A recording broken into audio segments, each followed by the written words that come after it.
အားလုံးတက်ကြလောက်ကြရမယ်ရှင်းသမျှအားတွေအကုန်ထုတ်နော်ငါတို့ကုမ္ပဏီကို3နှစ်အတွင်းကြီးဝတိုးတက်အောင်ငါတို့စူးစမ်းကြမယ်ဟာအဲ့ချိန်ကျရင်ငါတို့တွေက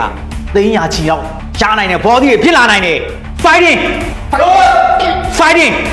ဟုတ်ဆရာ အားလုံးစိတ်မပူကြနဲ့ကုမ္ပဏီကမပြိုလဲသေးဘူးငါတို့ခွင့်ရရှိပါတယ် ညီမလေးရှစ်နှစ်ကငါတို့ကုမ္ပဏီကိုကဲတင်နိုင်ခဲ့တယ် ဟုတ်တယ်ကိုကျော်ကြီးဒီနေ့လည်းအတူတူစူးစမ်းပြီးတော့ကုမ္ပဏီကိုကောက်ွယ်ပေးရမယ် ဟာကိုကျွေး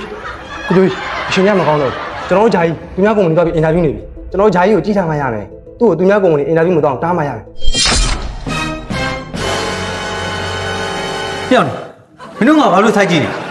ဂျာကြီး ဒီလိုဝတ်ထားတာဆိုတော့သူများကုမ္ပဏီကို အင်တာဗျူးတော့ဖြေဖို့တော့မဟုတ်ပါဘူးနော် ငါအများနဲ့ဒီလိုပဲဝတ်စားနေကြတယ်ဟဲ့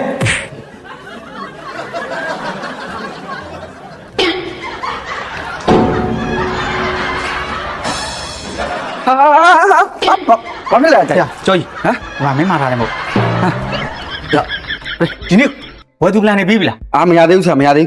ဖေ။ဒီနေ့ပြီးအောင်လုပ်ထားနိုင်တော့အရန်ရေးကြီးတယ် ဘူးဟုတ်ကဲ့ဆရာဟုတ် ။အေးပြောအဲ့ဒါမင်းအထဲမှာလှုပ်ရှားရှာလုပ်ထားနိုင်။ဒီမှာငါနောက်ထပ်9သိန်းပို့အောင်ပါ။တရားတော်အဲ့ဒါငါသွားမယ် အေးတော့ ။သွားပြီနော် တော့တယ်လီဘော